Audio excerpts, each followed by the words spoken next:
This is Punk Rock and Politics, and today is August 15th, 2017, and this is episode number 33. Let's do this. These days are strange, it's true. I would bomb the shit out of them. If you think that punk rock doesn't mix with politics, you're wrong.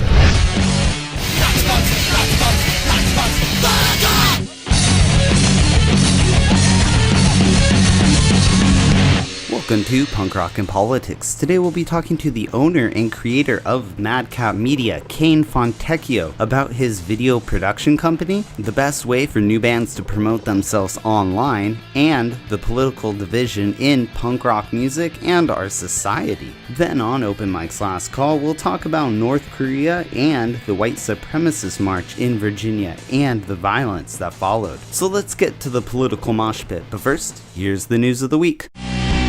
Here's what's making news.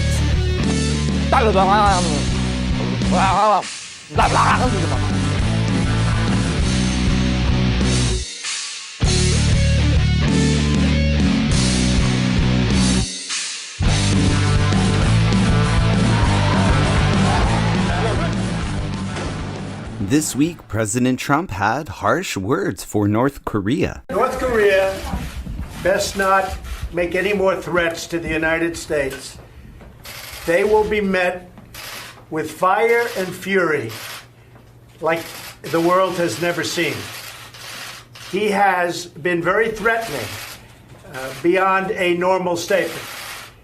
And as I said, they will be met with fire, fury, and frankly power, the likes of which this world has never seen before. Thank you. And Kim Jong-un has been in hiding for a few days, which followed North Korea's threat to attack the U.S. territory of Guam. The launch date was set for today, August 15th, so we'll see how today plays out. The Department of Justice has requested 1.3 million IP addresses from an anti-Trump website, which was involved in organizing protests against Trump on Inauguration Day. The website's web hosting provider, DreamHost, said that complying with the request from the Justice Department would amount to handing over roughly 1.3 million visitor IP addresses to the government. In addition, contact information, email contact, and photos of thousands of visitors to the website. More news on this story as it develops. Who's free? I'm free! Who's free? I'm free! Who's free? I'm free! Who's free? I'm free! Who's free? I'm free! Who's free? I'm free! Those are the sounds of the violence that broke out at the counter-protest of a white nationalist march. One of the participants in the march was David Duke, a former KKK Grand Wizard. Here's what he had to say about why he was there marching. What does today represent to you? The camera's right here. What does today represent to you? How you doing? This represents a turning point for the people of this country.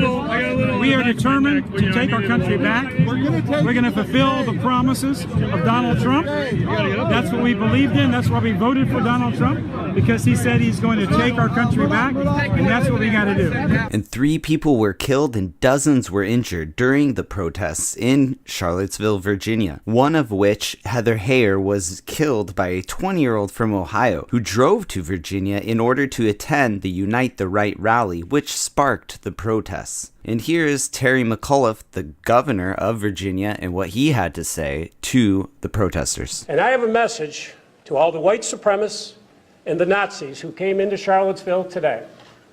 Our message is plain and simple. Go home. You are not wanted in this great Commonwealth. Shame on you. You pretend that you're patriots, but you are anything but a patriot. And on this day in rock history, August 15th, 1969, the Woodstock Festival was held on a 600-acre farm in Bethel, New York. Over 400,000 people attended the event, and it will forever be one of the most iconic music festivals ever. And that's the news of the week!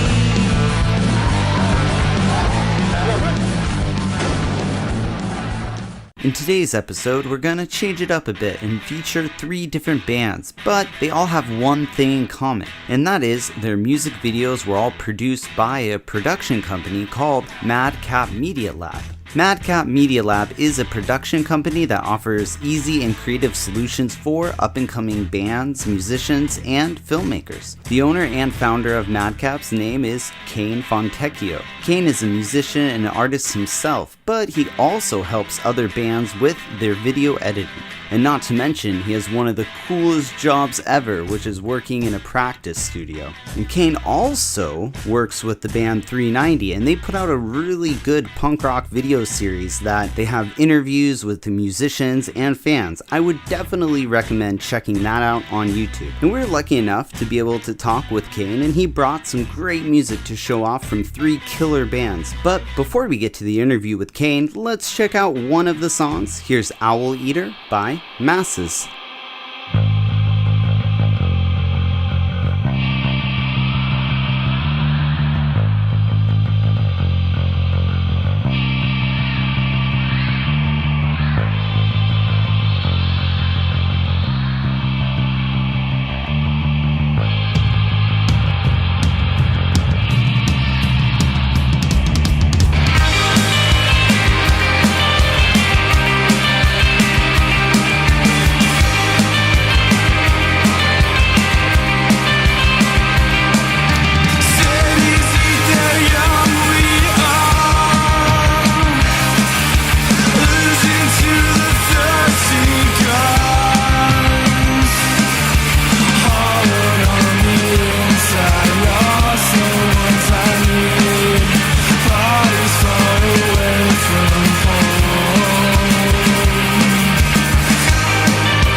And that was Owl Eater by Masses. And I have Kane from Madcap Media Lab here with us today. What's up, Kane?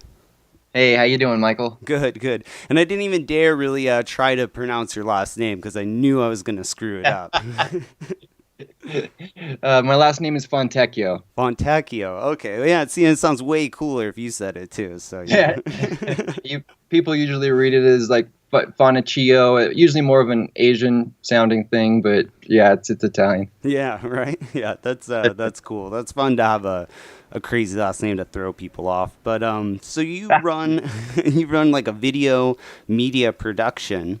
And everything, but we'll get into that in a minute. But before we start talking about that, you got to tell me about that band that we just played, the masses. I mean, are they foreign? Are they from here in the States? What's going on with them? They're really good though. So these three punk little geniuses, they're actually from Long Beach. Oh, okay. Yeah, and they're trying to attack some of the world market within their demographic, which is very smart. So yeah, they're coming up with different cool ideas to, promote specifically to Russia and possibly Japan, and do fun little things like that. But they're a real fun group of guys to work with. Wow. Yeah, that is really smart. Because, I mean, I know just with the podcast, we have a lot of people who listen who are from Brazil and the UK. So it is definitely like a global market. So that's really smart of them. And so everyone who's like listening, they're like, well, we're changing it up a little bit today. And Kane, he actually did a video for them because he does video and media production. So do you want to tell us a little bit about your production company and what got you started to do music videos? Well, sure. I mean, a lot of it. Well, first, starting out, it was with my own music. At heart, I'm really a songwriter. Mm-hmm. I love creating. I love writing songs. I'd love to one day compose symphonies, scores. That would be like an ultimate dream for me. But really, just in this new world of music that we're living in, that people are dealing with and so many musicians are struggling with. I have kind of just been one of those musicians over the years that, now that the industry completely works differently, have been left with one of two options. First, either spend thousands of dollars on, producers and stuff like that to reach that video platform, and get an EP recorded or something like that, or do what everyone else is trying to do, the whole DIY thing, and take some classes or whatever, and that's what I did. And over the years, got better, and created several videos for the project The Lovely Creatures, which is my wife and I, basically. Oh, okay. Yeah. So that's a two-piece band. My wife, she sings and she drums, and then I sing, I play the guitar, and I play the bass with my feet on these organ bass pedals that I concocted. No way. So you guys actually do play live and everything? Yeah. Nice. Well, we haven't in a little while, since this company, the production company, really took off. But I was just looking for new inventive ways to make cool creative videos, and really just found a passion within it. I love making the music videos. I love getting creative with it, finding creative solutions to do it on an almost zero budget. I don't think I made one video for our own band for more than $100, I don't think. But what happened is, I work at a local Garden Grove, a rehearsal studio. Oh, nice. Yeah, it's in Garden Grove, California, and there I get all kinds of bands coming in that are just trying to, find their way in this pool, which really in reality is what the product is far out meeting the demand. Mm-hmm. It's got way too many bands and not enough facilitation for them all. And I just started talking to a lot of them, getting to know a lot of these bands. 390 was one of them. 390, yeah. Mm-hmm. Yeah. 90% of the clients that I have today, I probably got from this little rehearsal studio. That's awesome. That's like a magnet to find and discover awesome bands. I mean, that's so cool. We got mariachi bands. We got all kinds of bands. I'm sure, man. Dude, Yeah. some of my favorite times back in my life, looking back, are just like being at the studio, whether it be jamming out with my band that I'm in, you know, and or just hanging out, drinking a beer, or going next door or down the hall and discovering new bands. Like practice studios are a magical place for musicians, and you can network with other bands, and like you're networking. That's so cool. Yeah, I had no idea. Wow, that's awesome. I mean, that's probably a dream job, I'm sure. It is. It's really cool. It's cool. I've met a lot of great talent from a lot of different, you know, versatile genres. Masses was one of them. I confronted them on the job and told them I wanted to work with them. They had an interesting, inventive sound, kind of punk, kind of screamo, and original, melodic. Yes. It kind of has an indie overtone to it. It's really cool. Yeah, it's really, they definitely, that band, they have a lot of potential if they keep going. Yeah. And so, Brass Tacks is really what I'm trying to do for a lot of these bands.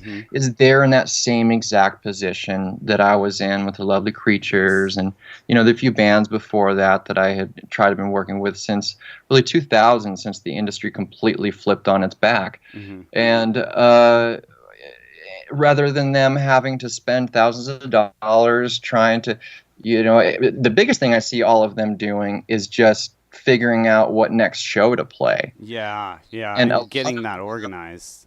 Yeah, and they don't really realize that their wheels are spinning. You know, I would see so many of these bands consistently playing new shows, and not having people show up and having a hard time get ahead. And I would start talking to them and explaining kind of the video platform and how strong it can be for their band to really, in a DIY way, start to promote themselves.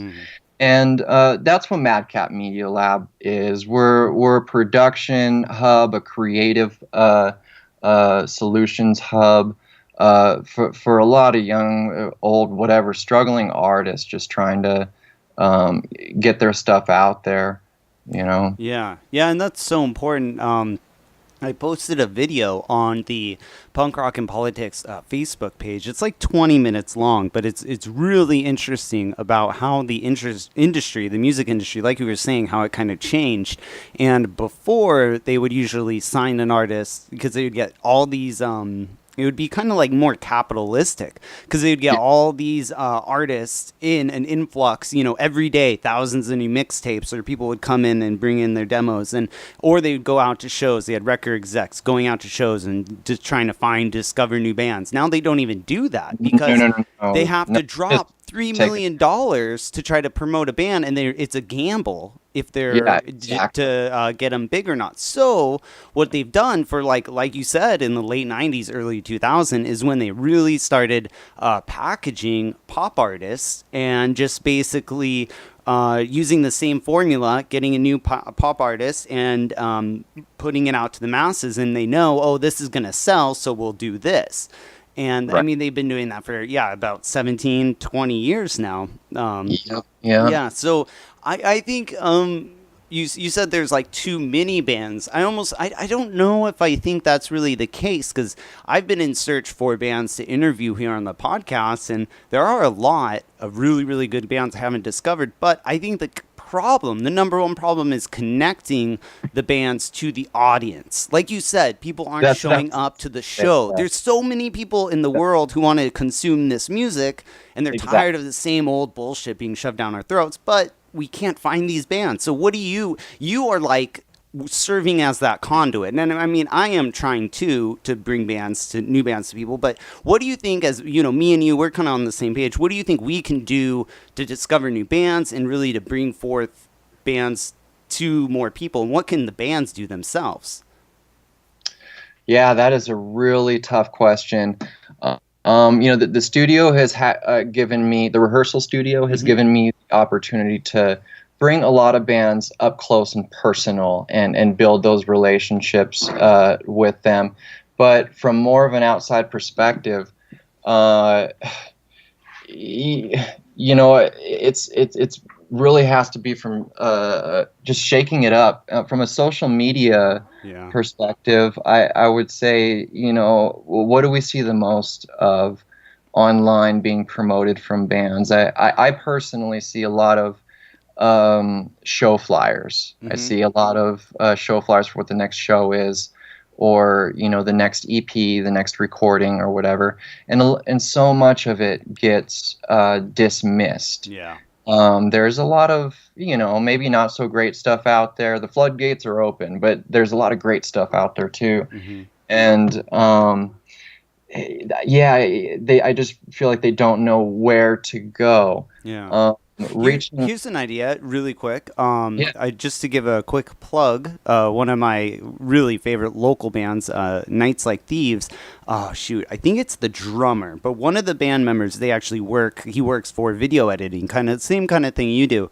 And they do really, really cool, like you're saying, the flyers, like not pictures, but they do a little short video flyer. So they'll do the different bands with the songs behind it, and I'm like, wow, that's really clever. I think that's something that more bands should utilize. And with Instagram and Facebook, you could do the GIFs, or you could do little videos and people could watch it. So yeah, like you said, but there's so much out there that it gets lost in the shuffle.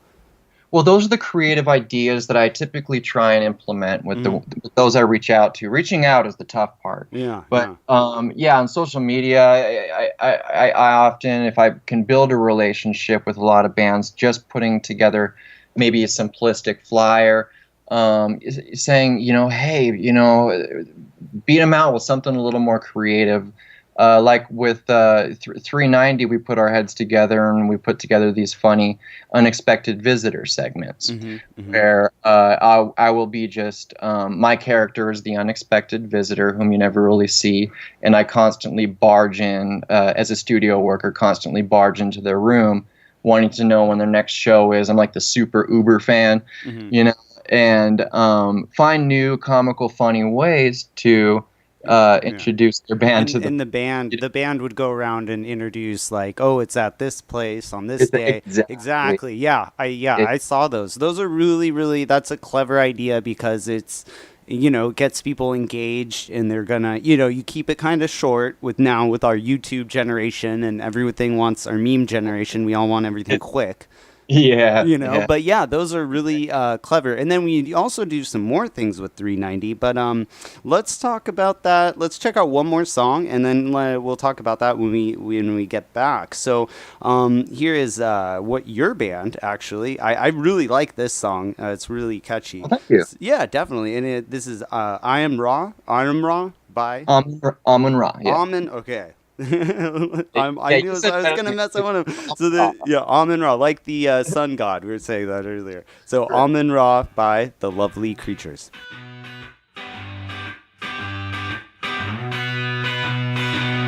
My name is Amon Ra, I'm from Orion's nebula.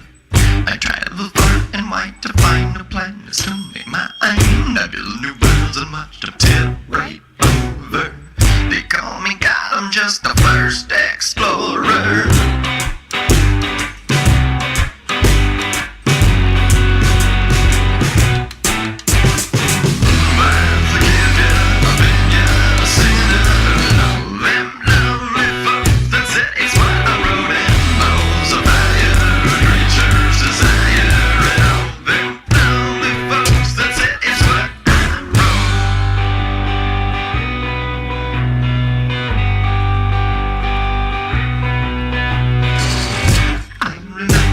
First time I came to planet Earth, full of life and giant prehistoric monsters.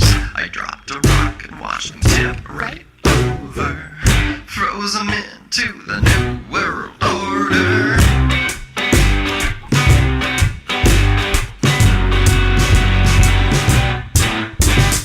Visions of prisons, dirty politicians, and all them lonely folks that said it's why I wrote it. All the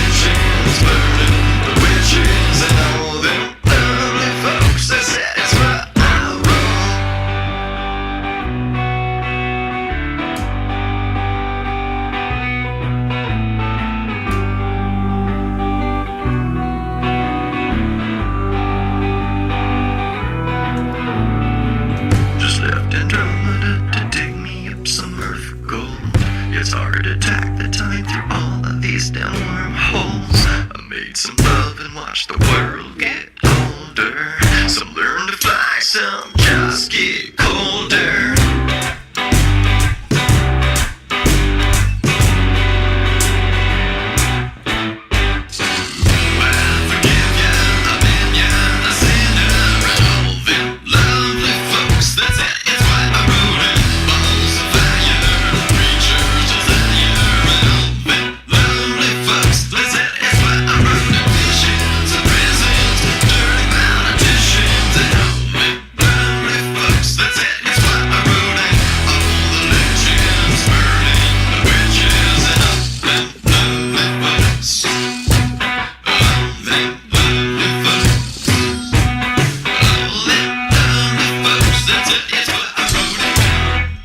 And that was Amun Ra by The Lovely Creatures. And I have Kane, who's a video producer, editor, and actually musician, and that was his band and him and his wife's band that we just played.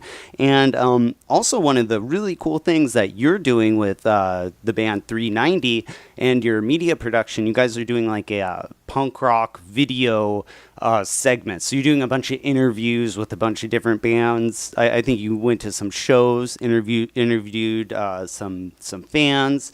You want to tell us a little bit about that? Yeah. Thanks for asking. That show actually holds, real near and dear to my heart. It's been really impactful, I would say, to kind of building more of a community for Madcap Media Lab. Having the opportunity to interview great bands like the Whining Pussies and Wrecked. We've got a few more coming up. We've taken this opportunity, in punk and with 390's message. It can be political, and these days there's a lot of hypersensitivity out there, and to say the least. And people, it's breaking up families, like the last election, and a lot of stuff that's going on, and even just the simple video that we made, "I Hate the Government." Just the title itself, a lot of people today, it just doesn't swallow right, and so in this particular show, what we're really trying to do is get rid of that whole hypersensitivity, add a little bit of humor and a nice, fun platform to facilitate important topics. And it's focused on generally, but focused primarily in the punk community, punk music, reaches out to certain topics that are going on today that has relevancy to, I think, most of us. Right. Yeah. I think one interview I really liked that you did, it was one of the musicians, he had like a cowboy hat on, Yeah, and he was talking about how when he was a kid, everyone listened to music that was then, like in the 70s and the 60s. They didn't listen to music that was in the 20s or, produced in the 20s, unlike now. And I really that kind of got something clicked in my brain, thinking it's almost kind of like we can't have anything new anymore because we have this older generation and everything hanging over our shoulders, whether it be music industry or film industry. We keep having these prequels and or remakes, and it's like we can't have original stuff anymore. And I think it has a lot to do with the internet, where the olden days, the vinyls got dusty and old and got pushed away, and you bought new CDs or whatever, and you didn't have it all hanging over you. Unlike now, where the music videos and everything of the past is right there on YouTube and always in your face. And it's kind of like the generation now can't create something new. Do you see that? Does that make sense? Absolutely. Absolutely. It's tough, and it's tough to get things that are actually new out there, in this flooded utopia. And that goes back to the industry, like we were talking about earlier. Truly. Yeah, and then the gentleman with the hat, as a matter of fact, is the lead singer of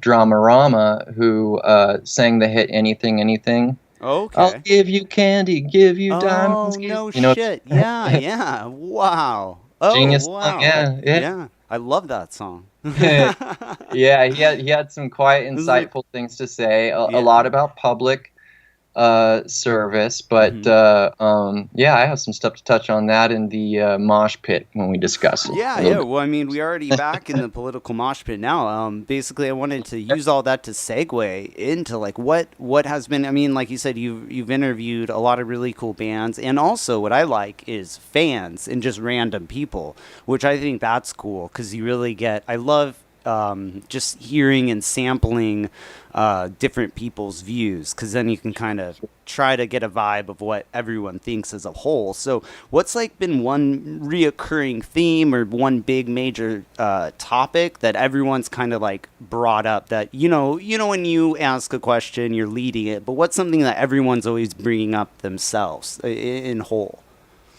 Well, in two different areas when it comes to punk in general and government in general.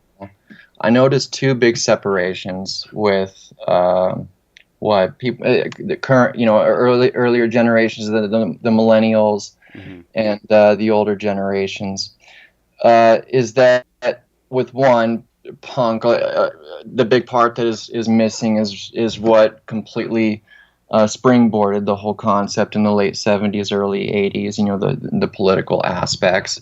Yeah, has turned into more of an indie, quote unquote indie type movement, something that's just different and against the grain. Everyone seems to feel that way in that respect. And when it comes to government, I see a big separation. Even John Easdale from Dramarama, he was mentioning he's pretty pro government, because in his particular situation, he had and perspective had need and close experience with public service, and so he feels a lot about public service and that we should protect that and not worry about raising taxes, etc. And other people that were pro-government were oftentimes bringing up public services, right.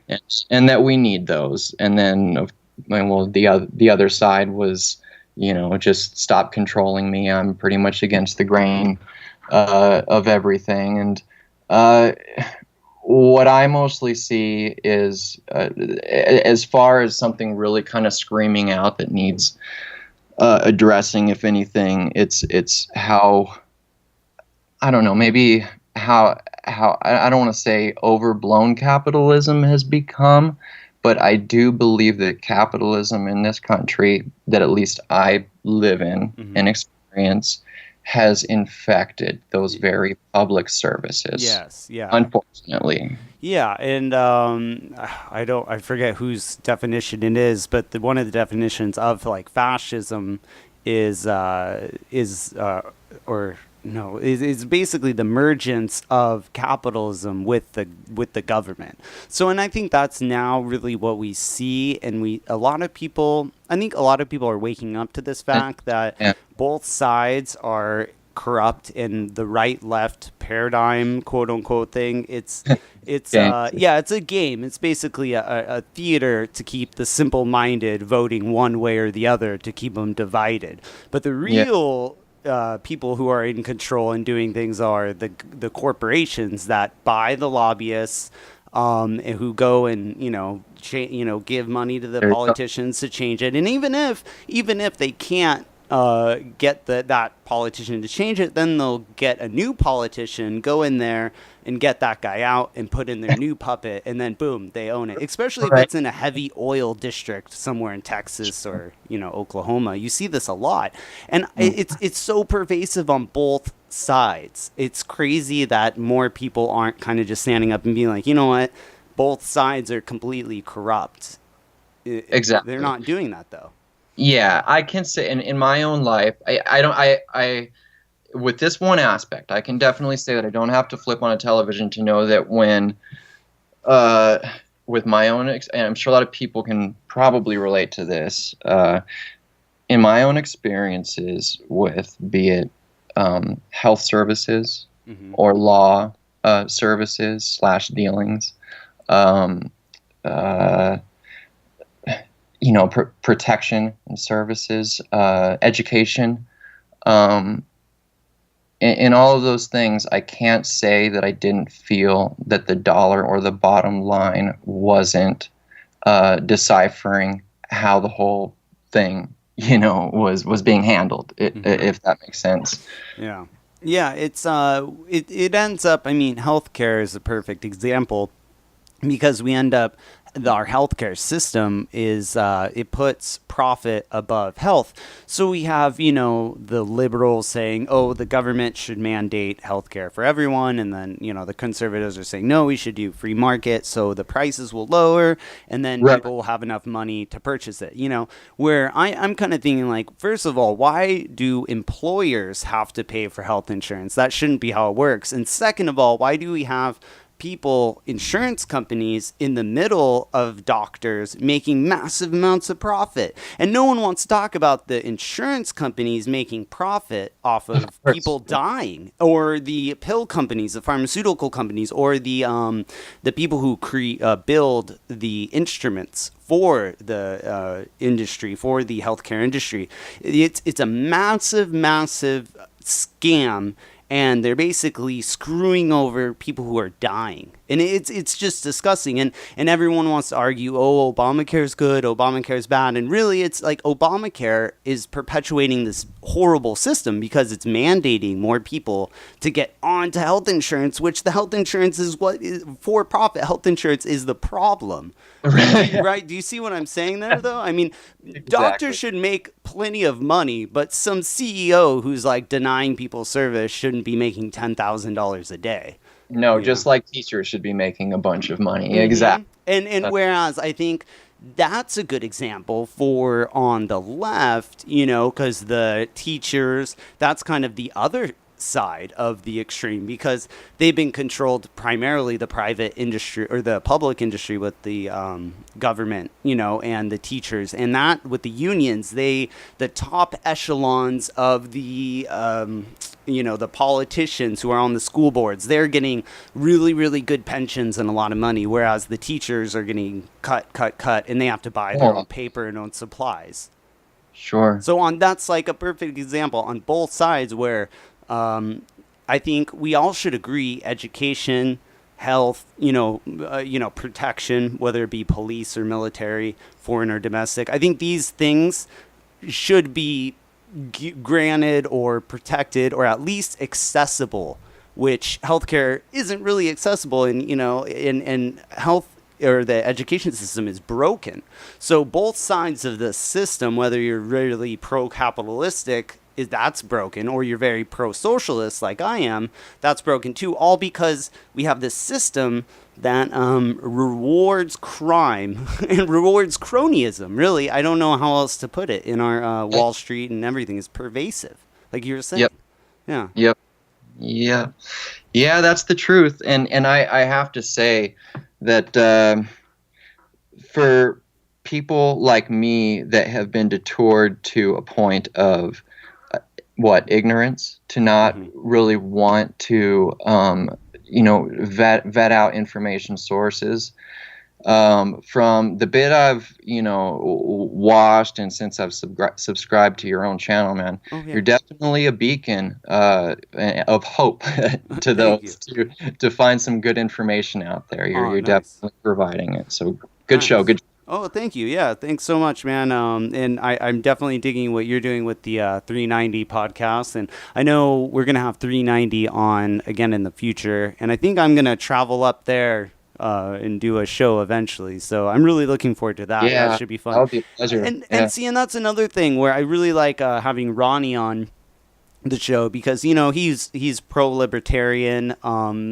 He's kind of the other side of the spectrum. I'm totally, I'll admit, I'm a socialist, but I want it to work properly. If we're going, we have to let some two hearts in the same place. Yeah, exactly. So I love it when we could kind of sit down and talk it out. And a lot of times, I think this is really why people don't want to have conversations with someone on the other side, because sometimes you'll have a conversation about a certain topic, and you'll kind of realize your argument is slightly flawed. So you have to go back and either refine your argument, or, you know, you're shattered and you're like, oh my God, like, Sure. I'm kind of wrong on this issue. And I think, do you find that people put up a wall, or they just don't want to talk to someone? Like you were saying earlier in the podcast, this election, it's separated families. So what is it that people don't want to have that dialogue? Why is that going on right now? I do not know, but pride is a strange monster to understand. And Ron really put it real nicely and eloquently to me not too long ago. Ron from 390, he says, he said, why can't we all just agree that I'm stupid, you're stupid, we both have opinions, they're probably only 80% right if we're even lucky, and just get over it. Yeah. Oh yeah. Definitely. And that's the thing. People are like, they get their opinion, you know, in their 20s or even, you know, around then, and they never change. It's like, comes out strong there, yeah. And in my eyes, I'm like, you should, as a human being, you should always be taking things in and adapting and evolving to whatever, you know, whatever's logical and makes sense, and talk with other people. Because we're a society, a community, and if we're going to not let everything rip us apart, we have to keep this going. And there's an incident. This podcast is a little pre-recorded, so it's just happened today. I did want to bring it up because we're kind of talking about division, but there's a big, a big white nationalist movement parade going on, like a march, and then there's an Antifa or anti-fascist group going, and they ended up fighting and clashing, and someone died. And it's like, I was kind of talking to this before the interview, and I think it's really sad and disheartening, but I think that's kind of a visual representation of where we are now as a society, and I hope we can change it, really do. Absolutely. Mm-hmm. Yeah, I agree.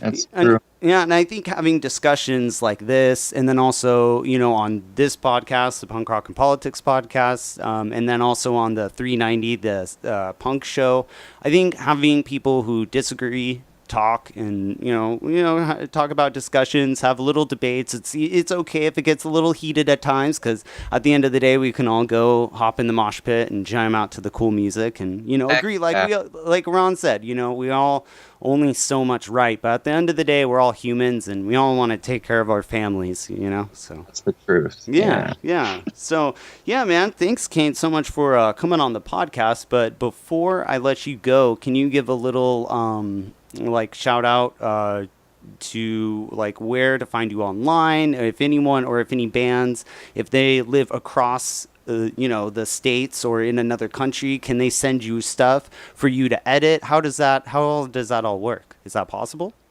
Oh, absolutely. Yeah. One thing I'm trying to provide and really coin that has not been done out there is media salvaging.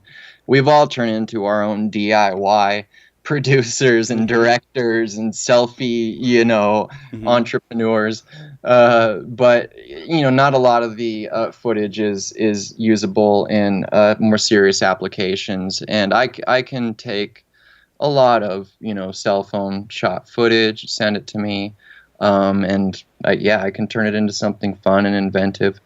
But yeah, people can find me pretty easy. Madcap Media Lab @gmail.com if you want to reach me. You can reach me also at my website right now, since we started as The Lovely Creatures, and really kind of spawned from there. If you go to thelovelycreatures.com, you'll find the entire Madcap Media Lab production site /production, basically. But on YouTube, just type in Madcap Media Lab. You got our channel with all of our videos and a lot of great bands that a lot of people should really, really check out and add into their catalogs. Definitely, yeah. And as we're going out here, we're going to check out one of a favorite here on the Punk Rock and Politics podcast, the band 390, you know, and you actually did a video with them. It's called I Hate the Government. You mentioned it earlier, but you edited it and everything. So if anyone definitely, like, you know, you have to go check this video out, because it's, you know, it's satirical.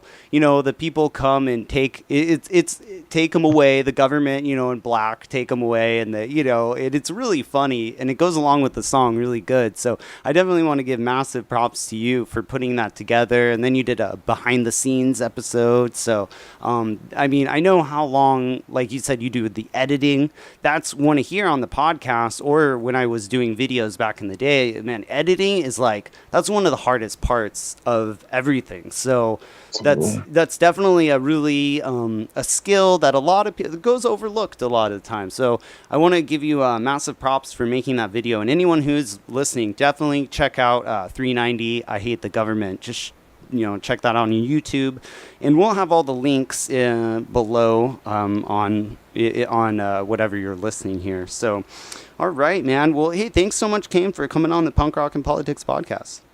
Such a pleasure, Michael. Thank you very, very much for having me. Definitely. And we'll be talking soon, I'm sure, and, you know, having more debates and everything. And I am looking forward to it. Fantastic, man. You have a good rest of the weekend. Definitely, you too. And as we go out, here is Pickup Truck by 390.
All right, let's give it up for Kane from Madcap Media Lab Productions, and let's also give it up for the bands that we played, Masses, and also The Lovely Creatures, which was Kane's band, and also one of the punk rock and politics favorites, 390. So yeah, this week has been a very interesting week. I thought I was gonna kind of go in and talk about North Korea some more, but yeah, it doesn't look like that. It's been kind of crazy. So welcome to Open Mike's Last Call. This is the very end of the program, so thank you. You've made it this far. Congratulations.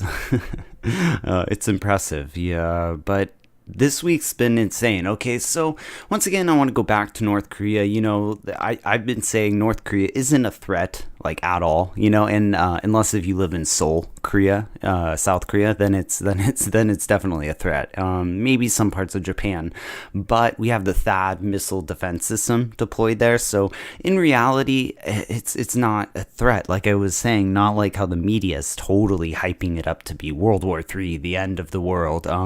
Maybe if you lived on Guam, it might be kind of frightening, but even then, Guam, if North Korea wanted to hit them with a missile, with a warhead, with a ballistic missile, that would have to go out of the atmosphere and re-enter and then hit Guam on target without exploding in between, and it takes 15 minutes. And also we have missile defense systems that will shoot it down within 15 minutes before it even hits Guam. So realistically, this whole fear-mongering is just more of the mainstream media trying to scare people into buying another war. And this is exactly what happened in 2003 when the media was trying to scare everyone about, weapons of mass destruction, Saddam Hussein has weapons of mass destruction. And it's like, you know, it's the same show all over again. Yes, North Korea is a oppressive nation, and yes, Kim Jong-un is insane, and his whole family's insane. However, it does make sense why they don't trust America and why they do want nuclear weapons. Because if you look at, or they won't even give up their arms. Because if you look at Gaddafi in Libya, he gave up his weapons, his nuclear arsenal, and a lot of his weapons when George Bush was president, under the guise of getting more trade and better negotiations, and also to help us, you know, quote unquote, fight terrorism. And then you look later, boom, we went in there, removed Gaddafi, and had him murdered in a mob. So it totally makes sense, and it's really justified why Kim Jong-un wouldn't trust America, because our history of de-arming nations and then invading them, or, you know, having our CIA go in and topple the government, we have a really bad track record of doing that. So talking about North Korea, I only wanted to briefly talk on it because this is why I can't take this seriously, because about a year, maybe 2 years ago, North Korea they couldn't shoot a bottle rocket. I mean, everything they shot would blow up halfway through. They would photo shoot a fake photo of a rocket launching just to convince its citizens, or to scare the West, you know, that they have a rocket, or they could shoot a rocket. I mean, these guys they're basically a joke, and all of a sudden they have an intercontinental ballistic missile that can travel to Guam, or,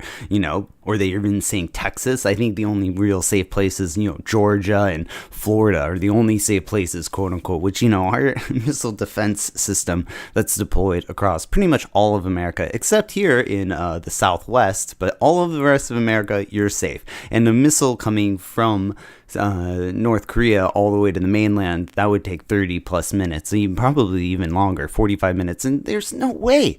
I am just so either this is the conspiracy theory part of me coming out here. So either someone gave them this weapon or this technology, which I don't really know who would do this, who would give them this technology, or B, this is kind of, once again, this is made up. It's all completely false by the North Korean government, and our government is perpetuating this false narrative in order to go to war, because we know the military-industrial complex and war, it's a profitable business. And we saw what happened in 2003, where they fed the population fake information to lead them into a war that destabilized Iraq. And now we have an even worse problem with ISIS and the whole entire Middle East being destabilized, all because we went into Iraq in 2003 on faulty intelligence. So let's all just take a deep breath, chill out, and relax on North Korea, because it's not the end of the world. And, you know, God help us, I don't think Trump is crazy enough to drop a nuke. I really don't. Because if Trump drops a nuke, that's America. It will just look like the most evilest country ever. We'll be the only country ever to be dropping nukes on everyone. So it just would look bad.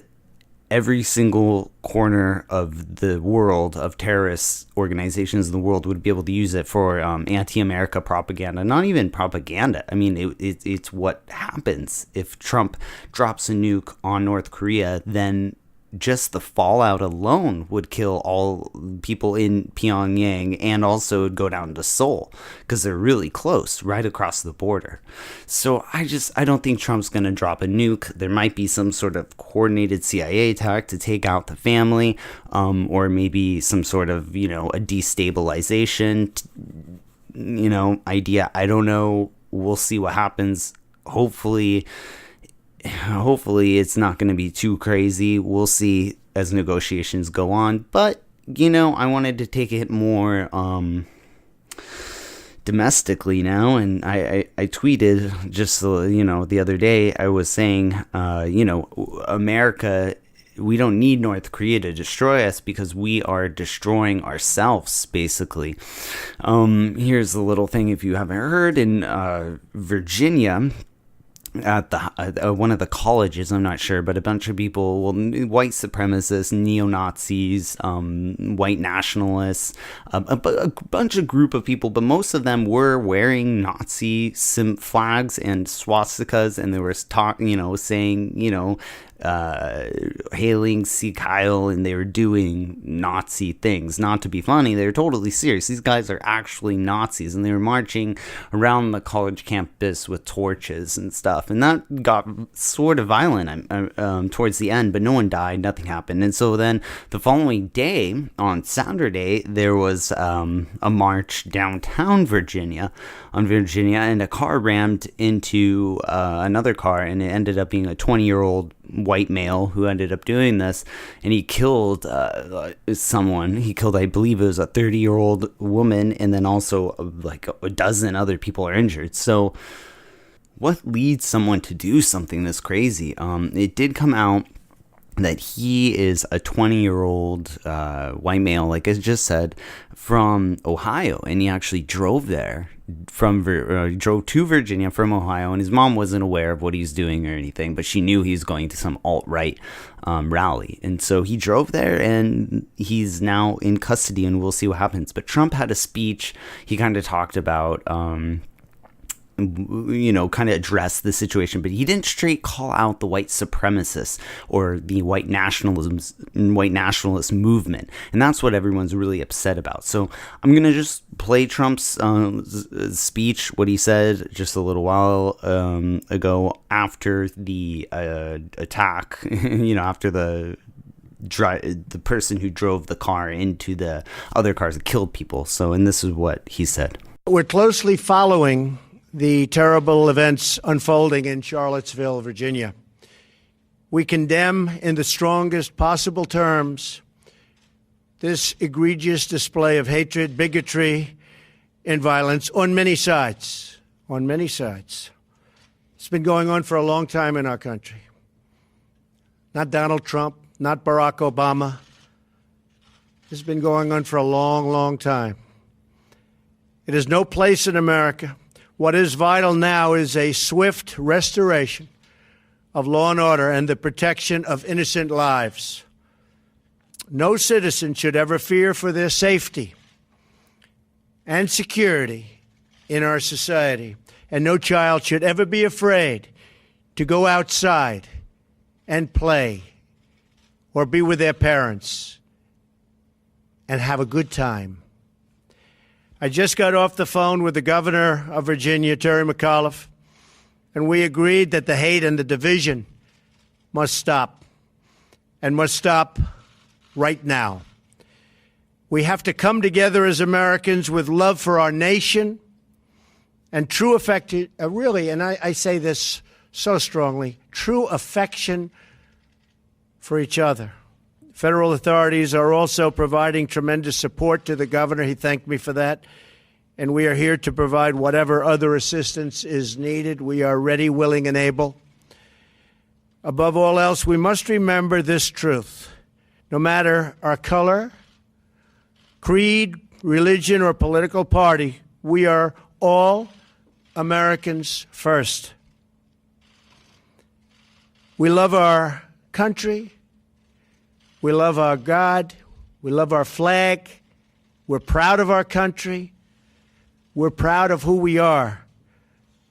So we want to get the situation straightened out in Charlottesville, and we want to study it. And we want to see what we're doing wrong as a country where things like this can happen. My administration is restoring the sacred bonds of loyalty between this nation and its citizens. But our citizens must also restore the bonds of trust and loyalty between one another.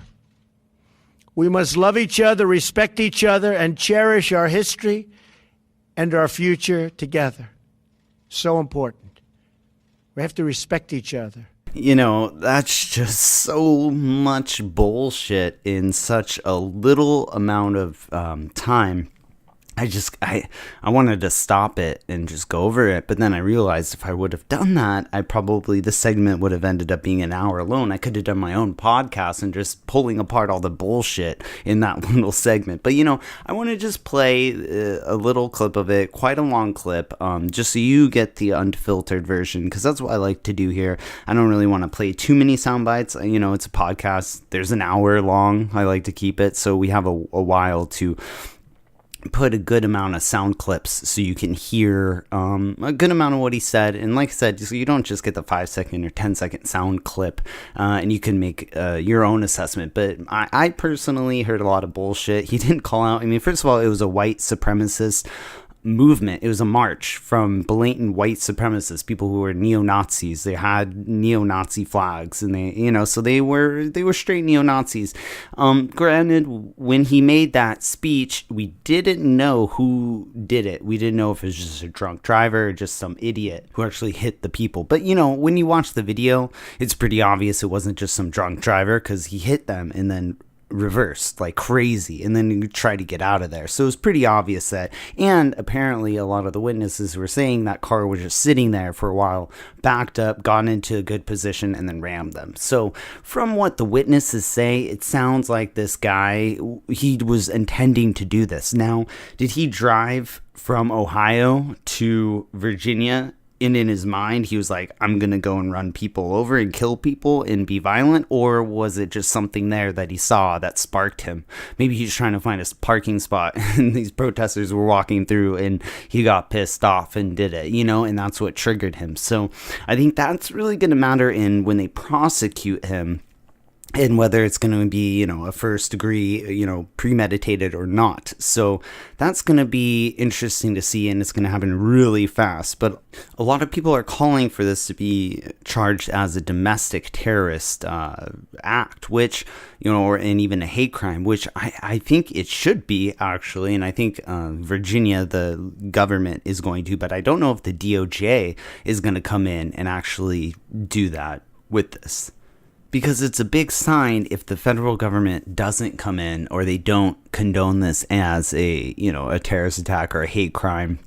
And especially if Trump, he doesn't say, you know, these white supremacists or this neo-Nazi movement is a cancer on our society. If he doesn't say that, then it's like he's perpetuating this. He's fueling this. You know, there's David Duke was there, and he actually had a clip which I played in the very beginning of this podcast in the news. And you know, David Duke was saying that they were restoring Trump's America, and you know, that says a lot because he was a former KKK Grand Wizard, and so he really if you're marching with him, you really should assess what your priorities and what your motives are, because I don't really see, I mean, yeah, okay, fine. I understand, and I'll give him the right to go, David Duke, to talk and to do whatever he wants and to march. However, even if I agree with him on an issue, I'm not gonna fucking participate in a march with David Duke. Hell no, man. Hell no. Even if I agree with him on some crazy issue like freedom of speech or something, I would never actually be in a march with him. And if I was, then I would be like, oh, fuck, like, and leave the march and reassess what I was doing at the march and with my life.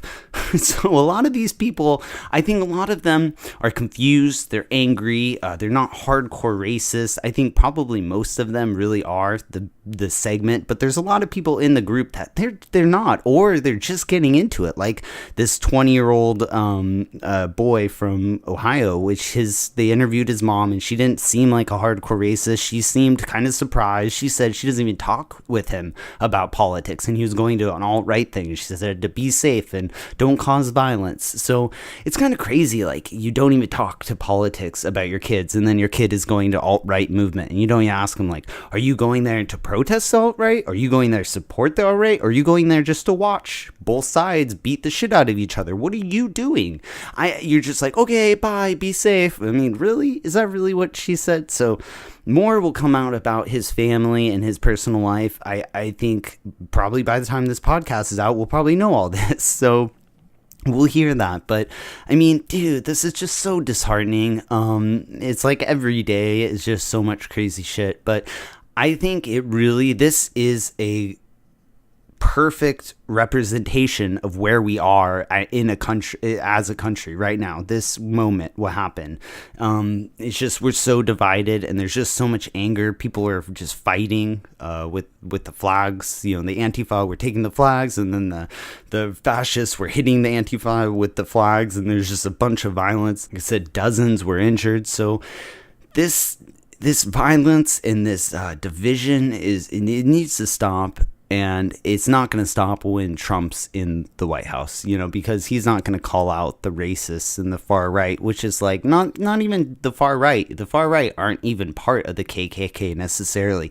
The KKK and the white supremacists, this movement needs to be called out, and it needs to be addressed. And silencing them, I don't think is necessarily the answer, but I think calling them out and putting a spotlight on them, I think that's really what the answer is. And if Trump doesn't call them out, then he is basically being complicit in this movement, in this growing movement. And it's kind of creepy because the white supremacist nationalist movement, it really feeds his dictatorship, you know, creep. It really feeds his narcissism, because they're totally behind him, because a lot of those websites and a lot of those pundits on the white nationalist, extreme alt-media, alt-right guys, they're really saying that Trump is on their side, and this is a victory, and Trump came out secretly or completely in support of them. So I guess the message of the podcast this week is, don't fear North Korea, fear the Nazi punks. And I typically don't play artists that I don't feature, or we don't have some sort of person who worked with them to feature them. But I think this song, Going Out, is perfect, and I'm going to play it no matter what, because, you know, this is punk rock and politics, and this is the most appropriate song for this week. So thanks for all checking out Punk Rock and Politics, and we'll check you out next week. Peace out. And here is some Dead Kennedys. Hey, Nazi punks, fuck off.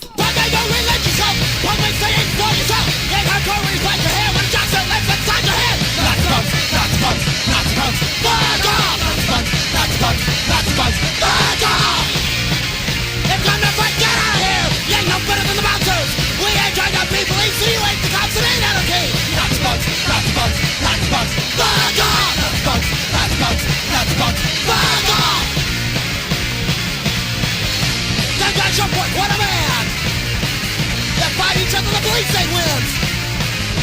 Stop your backs and trash our holes! Trash your back if you got real balls! That's nothing but to go for cool! Realize things on your school like conscious faith that's been a god to the real boys making the first to go! Nazi punks! Nazi punks! Nazi punks! Fuck off! Nazi punks! Nazi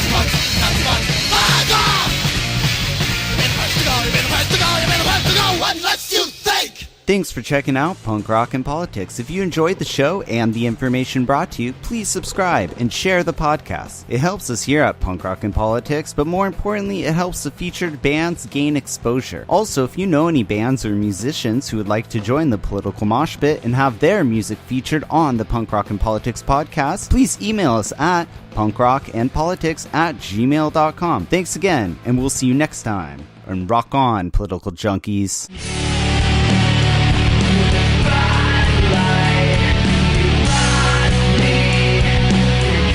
I think all our society is run by insane people for insane objectives.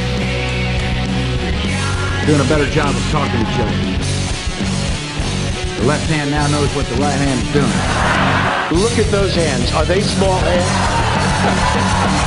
And he referred to my hands. If they're small, something else must be small. I guarantee you there's no problem. I guarantee it. All right.